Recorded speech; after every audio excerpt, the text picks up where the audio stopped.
Hi friends, ಇತ್ತೀಚೆಗೆ ಬಾಂಗ್ಲಾದೇಶದಲ್ಲಿ ವಿದ್ಯಾರ್ಥಿಗಳ ಹೋರಾಟ ನಡೆಯುತ್ತಿದೆ. ವಿದ್ಯಾರ್ಥಿಗಳ ಹೋರಾಟ ಎಷ್ಟು ತೀವ್ರವಾಗಿತ್ತು ಅಂದರೆ ಬಾಂಗ್ಲಾ ಪ್ರಧಾನಿ ಶೇಖ್ ಹಸೀನಾ ರಾಜೀನಾಮೆ ನೀಡಿ ಏಕಾಏಕಿ ಮಿಲಿಟರಿ ಹೆಲಿಕಾಪ್ಟರ್ನಿಂದ ಭಾರತಕ್ಕೆ ಬಂದಿಳಿದಿದ್ದಾರೆ.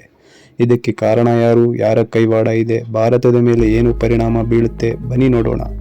ಹೋರಾಟಕ್ಕೆ ಕಾರಣವೇನೆಂದರೆ 1971ರಲ್ಲಿ ನಡೆದ ಭಾರತ-ಪಾಕ್ ಯುದ್ಧದಲ್ಲಿ ಪೂರ್ವ ಪಾಕಿಸ್ತಾನ, ಇಂದಿನ ಬಾಂಗ್ಲಾದೇಶ ಪ್ರತ್ಯೇಕವಾಯಿತು. ಇದಕ್ಕೆ ಭಾರತದ ಸಹಾಯವೂ ಇತ್ತು. ಅದರಲ್ಲಿ ಭಾಗವಹಿಸಿದ್ದ ಸೇನಾಧಿಕಾರಿಗಳನ್ನು ಸ್ವಾತಂತ್ರ್ಯ ಹೋರಾಟಗಾರರು ಎಂದು ಪರಿಗಣಿಸಿ ಅವರ ಮಕ್ಕಳು ಮೊಮ್ಮಕ್ಕಳಿಗೆ ಸರ್ಕಾರಿ ಉದ್ಯೋಗಗಳಲ್ಲಿ ಶೇಕಡಾ 30% ಮೀಸಲಾತಿ ನೀಡಲಾಗಿತ್ತು. ವಿದ್ಯಾರ್ಥಿಗಳ ಸಿಟ್ಟಿಗೆ ಕಾರಣವೇನೆಂದರೆ ಮೀಸಲಾತಿಯನ್ನು 30-35 ವರ್ಷಗಳಿಂದ ನೀಡುತ್ತಿರುವುದರಿಂದ ವಿದ್ಯಾರ್ಥಿಗಳಿಗೆ ಅನ್ಯಾಯವಾಗುತ್ತಿದೆ ಎಂದು ಇದನ್ನು ಶೀಘ್ರವೇ ನಿಲ್ಲಿಸಬೇಕೆಂದು ಹೋರಾಟ ನಡೆಯುತ್ತಿತ್ತು.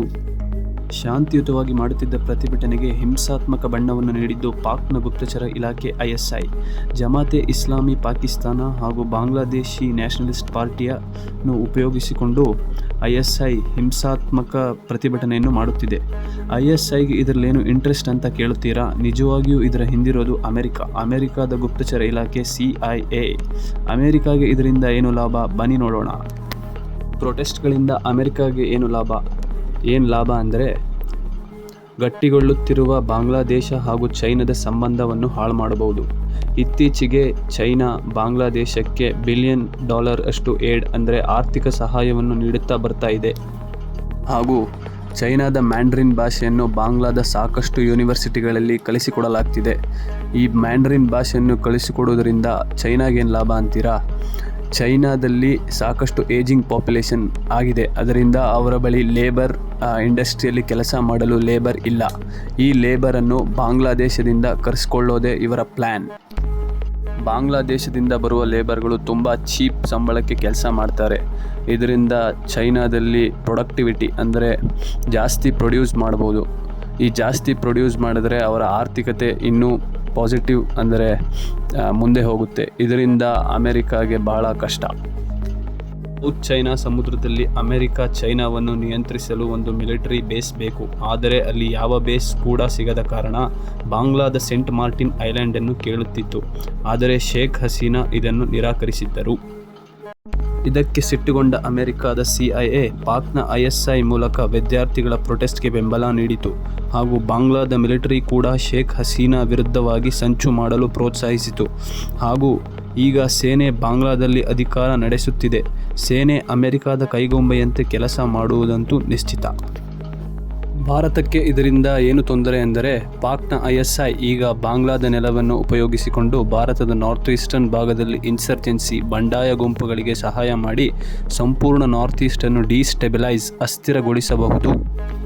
ಅಮೆರಿಕ ಭಾರತಕ್ಕೆ ಒಂದು ಪಾಠ ಕಲಿಸುವಂತಾಗುತ್ತದೆ. ಏಕೆಂದರೆ ಇತ್ತೀಚೆಗೆ ಭಾರತದ ಪ್ರಧಾನಿ ರಷ್ಯಾ ದೇಶಕ್ಕೆ ಭೇಟಿ ಮಾಡಿ ಸಾಕಷ್ಟು ಒಪ್ಪಂದಕ್ಕೆ ಸಹಿ ಹಾಕಿದರು. ಭಾರತ ಮತ್ತು ರಷ್ಯಾ ಸಂಬಂಧ ಗಟ್ಟಿಯಾಗದಂತೆ ನೋಡಿಕೊಳ್ಳುವುದು ಇದರ ಉದ್ದೇಶ. ಅಮೆರಿಕ ಭಾರತದಲ್ಲಿ ಒಂದು ಕ್ರಿಶ್ಚಿಯನ್ ದೇಶವನ್ನು ಮಾಡಲು ಹೊರಟಿದೆ. ಭಾರತದ ನಾರ್ತ್ ಈಸ್ಟ್ನ ಮಿಜೋರಾಂ, ಮಣಿಪುರ ಹಾಗೂ ಬಾಂಗ್ಲಾದ ಚಿಟಗಾಂಗ್ ಹಿಲ್ ಟ್ರ್ಯಾಕ್ಸ್ ಹಾಗೂ ಮಯನ್ಮಾರ್ನ ಚಿನ್ ಸ್ಟೇಟನ್ನು ಒಳಗೊಂಡು ಒಂದು ಕ್ರೈಸ್ತ ದೇಶ ಮಾಡಲು ಹೊರಟಿದೆ. ಇದರ ಹೆಸರೇ ಝೋಗಮ್ ಅಂತ.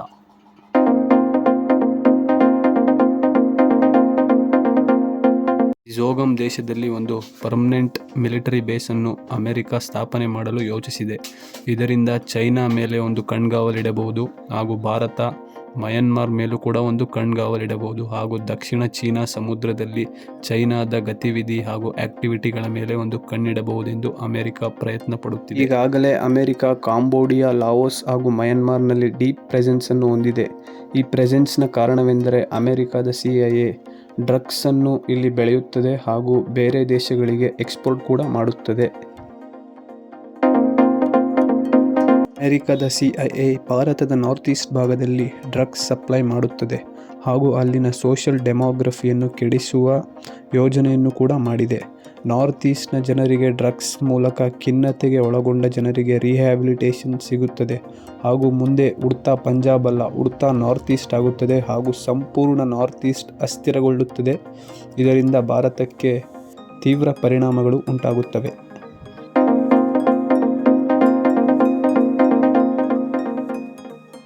ಪರಿಣಾಮಗಳೇನೆಂದರೆ ಭಾರತ 3 ಭಾಗದಲ್ಲಿ ಸೇನೆ ಇನ್ವಾಲ್ವ್ ಆಗುತ್ತದೆ. ಜಮ್ಮು ಕಾಶ್ಮೀರದಲ್ಲಿ ತುಂಬ ದಿನದಿಂದ ಅಲ್ಲಿ ಭಯೋತ್ಪಾದಕರ ದಾಳಿ ಹೆಚ್ಚಾಗುತ್ತಲೇ ಇದೆ ಹಾಗೂ ಚೈನಾ ವಿರುದ್ಧ ಲಡಾಖ್ನಲ್ಲಿ ಹಾಗೂ ಈಗ ಸಂಪೂರ್ಣ ನಾರ್ತ್ ಈಸ್ಟ್ ಇಂದ ಮಯನ್ಮಾರ್ ವರೆಗೂ ಭಾರತ ಸೇನೆ ತನ್ನ ಕಾರ್ಯಚಟುವಟಿಕೆಗಳನ್ನು ಜಾಸ್ತಿ ಮಾಡಬೇಕಾಗುತ್ತದೆ. ಫ್ರೀ ಫ್ರಂಟ್ ಸಿಚುವೇಶನ್ ಎದುರಿಸಲು ಭಾರತ ತನ್ನ ಆರ್ಥಿಕ ಸಂಪನ್ಮೂಲಗಳನ್ನು ಮಿಲಿಟರಿಗೆ ಜಾಸ್ತಿ ಖರ್ಚು ಮಾಡಬೇಕು. ಆರ್ಥಿಕ ಹೊರೆ ಜಾಸ್ತಿಯಾಗುತ್ತದೆ. ಇದರಿಂದ ಎಕನಾಮಿಕ್ ಡೆವಲಪ್ಮೆಂಟ್ ಅಂದರೆ ಆರ್ಥಿಕ ಅಭಿವೃದ್ಧಿ ಆಗುವುದಿಲ್ಲ. ಭಾರತ ಮತ್ತಷ್ಟು ವೀಕ್ ಆಗುತ್ತದೆ ಹಾಗೂ ದೇಶದೊಳಗಡೆ ಅಭದ್ರತೆ ಹಾಗೂ ಅಸ್ಥಿರತೆ ಉಂಟಾಗುತ್ತದೆ. ಪ್ಲಾನ್ನಿಂದ ಲಾಂಗ್ ಟರ್ಮ್ನಲ್ಲಿ ಅಮೆರಿಕ ತುಂಬ ಸಹಾಯವಾಗುತ್ತದೆ. ಒಂದೇ ಕಲ್ಲಿನಲ್ಲಿ 2 ಹಕ್ಕಿ ಹೊಡೆಯುವಂತಾಗುತ್ತದೆ. ಒಂದು ಚೈನಾ, ಮತ್ತೊಂದು ಭಾರತ. ಮುಂದಿನ ದಿನಗಳಲ್ಲಿ ಭಾರತ ಈ ದೊಡ್ಡ ಸವಾಲುಗಳನ್ನು ಹೇಗೆ ಎದುರಿಸುತ್ತದೆ ಎಂಬುದೇ ಒಂದು ಪ್ರಶ್ನಾರ್ಥಕ.